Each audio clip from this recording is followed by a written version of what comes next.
meeting. Third down and a couple. Dalton has to pull it down, and now he will run. And blitz is coming. Dalton is going to get sacked. Bears and Pack. Here's a play made. Time out! Get your big ass over here, mother.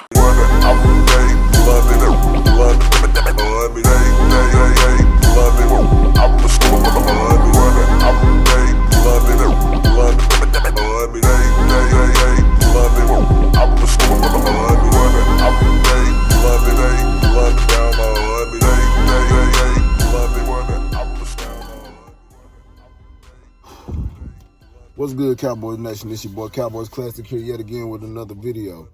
Cowboys fans, we kind of split down the middle. If you're on this side of the line, you are happy to see us get smoked because it improves our draft position. If you're on this side of the line, you was pissed off because you want to try to win the division and build on victories going next year and establish a culture. I get that, man. From both sides, man, I get it. And me personally, I was more so on the side of winning. It's hard for me to condone my team losing, you know what I'm saying, and me just be cool with it. You know what I mean? Like, I'm going to always ride with the Cowboys, whether they tank or not. You know what I'm saying? I'm going to ride with them. But it's just hard for me to endorse tanking. It's hard. Even though it might be the smartest thing to do at times, it's hard for me to do it. I'm sorry. It just is, man. I'm a fan, man. I'm 25 years old, bro. Me personally, I haven't been able to witness a Super Bowl with my own eyes. I was born in 1995, April 25th. So their last Super Bowl happened months before I was born. That sucks. You know what I'm saying? So I'm not the one just to bring up Super Bowls all the time unless I have to. Now, if y'all talking spicy like to all the other teams in the division, if y'all don't know how to watch y'all's mouth with me, then, you know, I'm going to bring out, you know, that stuff. Even though I don't need to really just shut y'all up because half the time y'all don't know what y'all talking about anyway. But that's neither here nor there. But from the game yesterday, let's talk about it, man. Regardless of what side you on in terms of whether you want to see the team tank or if you want to see the team, you know, try to make it to the postseason, we are all Cowboys fans, y'all. If you hurting right now, bring it in. I got you. It's a real big problem when you have a cornerstone piece who suddenly becomes a liability. Not even just one cornerstone piece.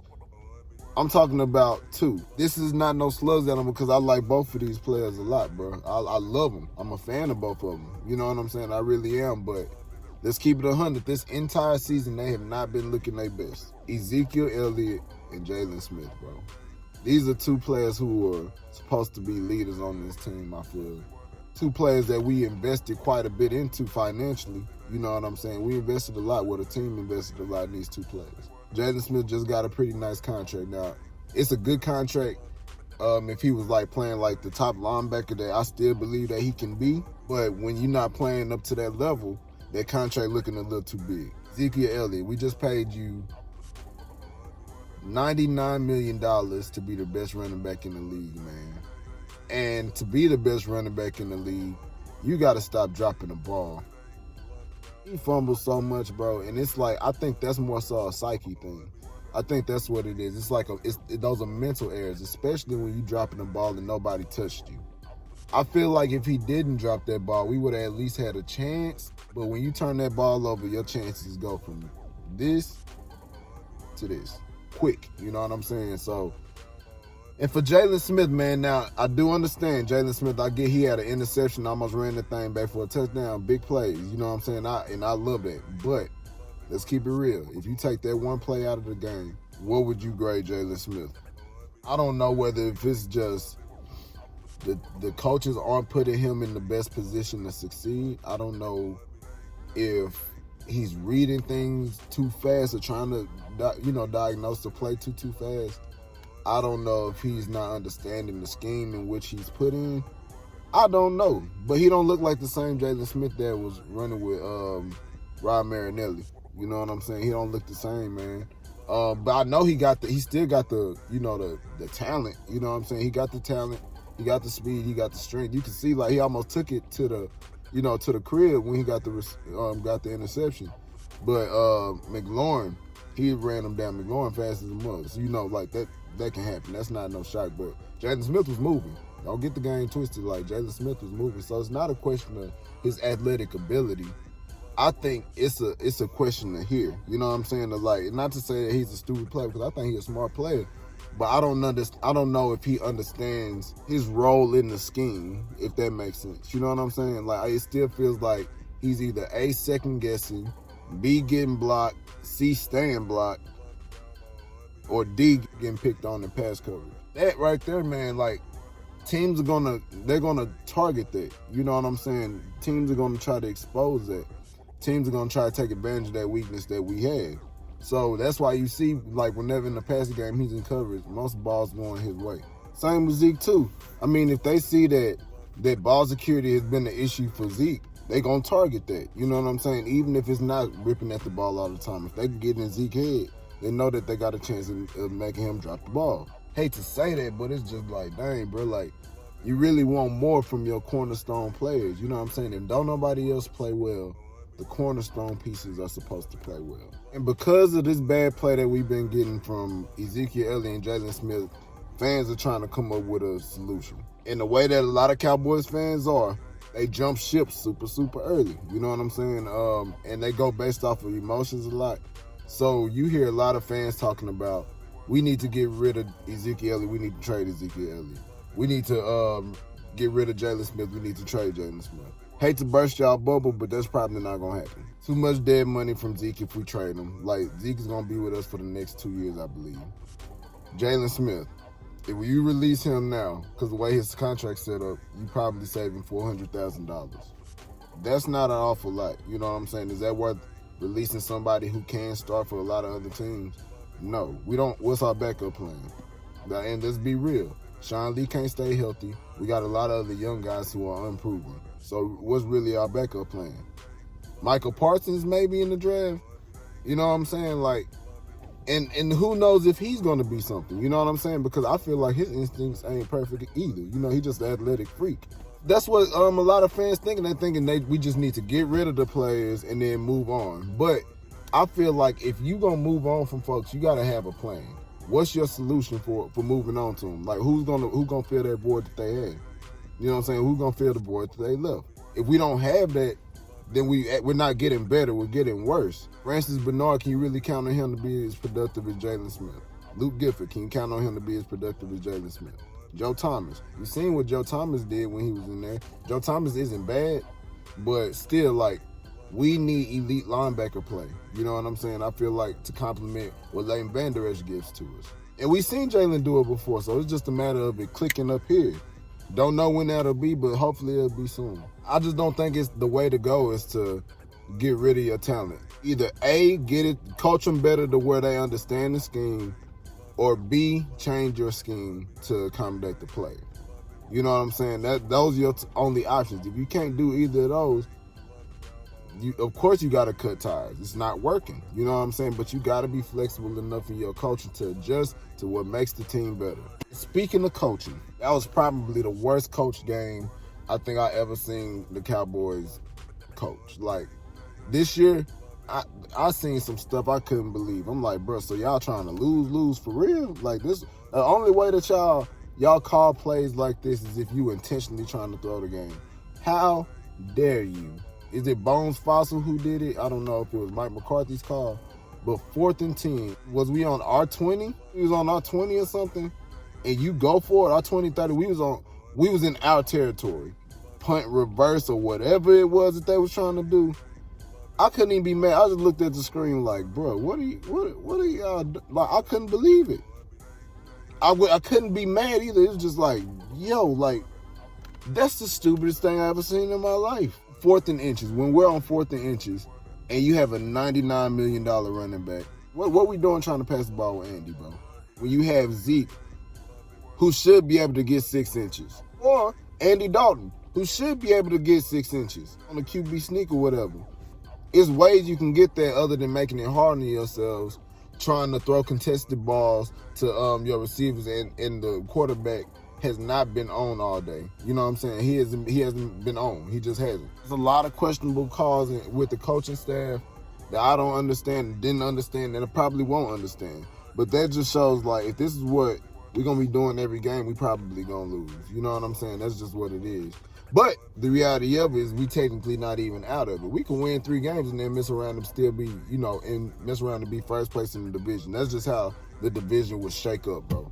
You know what I'm saying? That's just how it would shake up. And it's weird like that. That's what we dealing with, y'all. You know what I'm saying? Like, it's just a lot of, that was probably like just the goofiest coach game I ever watched. Like, it was just goofy from every aspect, just a goofy called game that I couldn't understand. And I still don't understand, you know what I mean? But it is what it is. That's why we got smoked the way we did, bro. Andy Dalton, he can't take care of the ball. Terrence Steele is awful. He might be Chaz Green level, bro. I don't know if he quite Chaz Green level, but he close. Awful. Awful. Anytime he in the game, Andy don't have time. You know what I'm saying? You know when Andy don't have time, he's going to screw up. He's going to either take a sack, fumble, or throw an interception. Andy need time, bro. Everything has to be laid out, you know, almost damn near perfect for him. You know what I'm saying? You know that. Come on, bro. Just a bad, you know, terribly coached game. And also, what else, man, had something to do with it. I'm trying to take into consideration that maybe, you know, the death of Markus, Coach Markus, man, it's unfortunate. You know what I'm saying? They canceled practice. That may have been weighing heavy on a lot of the players. And, you know, I can understand that. You know what I'm saying? It could. You know, it could definitely have been weighing heavy on them. And, I mean, they did cancel practice, too. You know what I'm saying? So, I feel on the short week, our team ain't that good. So, you need as much practice as you can get. If you don't practice, how you going to be prepared? You know what I'm saying? They just looked like they wasn't prepared. Coaches weren't prepared. They were just really pulling stuff out of their behind. RIP to Coach Markus, man. You know, it's just like, it kind of is what it is. We just got to see what we got going forward. Look at the positives, though. The positives, we are in prime position to pick high in the draft. You know what I'm saying? So that's not necessarily a bad thing. You know what I'm saying? Once we get all our horses back, we should be, you know, give off a better product on the field. So we gotta be easy on ourselves, Cowboys Nation. You know, you're going to hear a lot of other stuff from the rest of the division. They're going to talk their trash. You know that's what they do. You know what I'm saying? Eagles fans are bumping their gums like they haven't been losing and like they're not going to lose for the next month.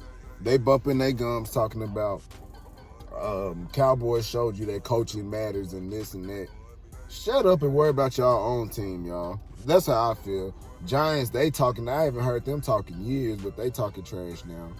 And the Washington No-Names, they going to be feeling themselves because they beat us.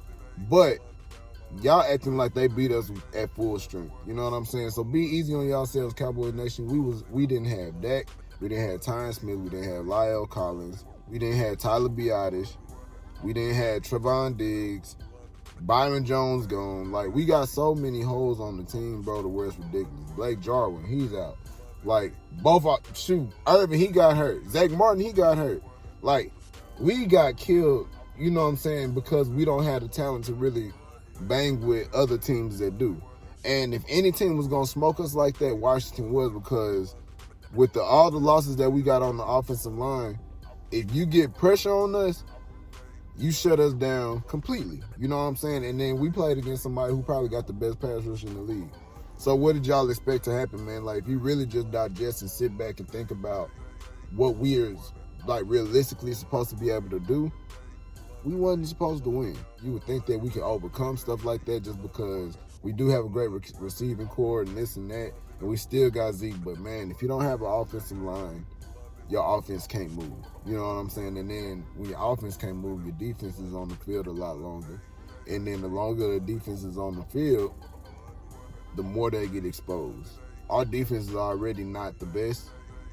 Leave them on the field long enough, they're going to fall apart.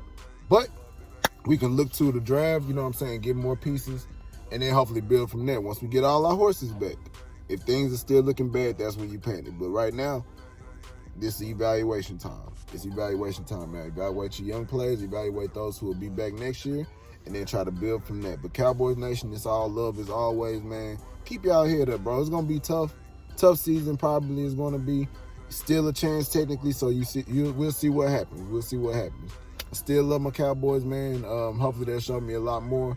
And you know, we'll see. But we in this thing together, man. Don't jump ship off your team. You back your team. We not gonna kick our team down like the rest of the media and all these other teams gonna do. We gonna kick other teams down whenever they doing, you know, whenever they not doing so good, man. So y'all stay up, bro. Cowboys Nation, rise up. If you ain't with us, wise up. I'll let your boy, man. Peace.